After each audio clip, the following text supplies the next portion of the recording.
It all started when I was a little girl. You see, I was a late bloomer. I didn't have any friends, and there were certainly no boys in the picture. One day, when I was bawling my eyes out because I couldn't find a date to the Sadie Hawkins dance, my grandmother took me aside and gave me this book, Facts of Life and Love for Teenagers. After I finished it, I asked Grandma for another book, and then another. I devoured them all. And guess what? They worked. And then about 5 years ago, I was getting my weekly rinse at my favorite salon, the best little hair house in Bethesda.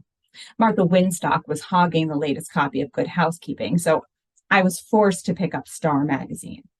Well, right there on the cover was the shocking story of the breakup heard round the world. I mean, before that fateful tabloid, I didn't know Jennifer Aniston or Brad Pitt from a hen's egg. But then I read their story. It was so tragic.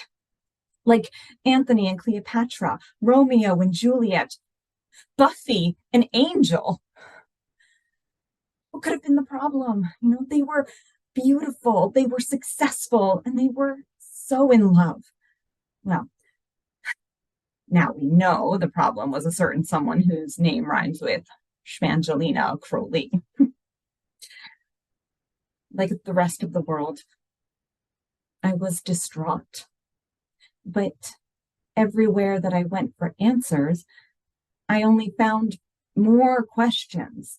It wasn't always like this. There was a time when the divorce rate wasn't 50%. There was a time when Fidelity was more than an investment firm.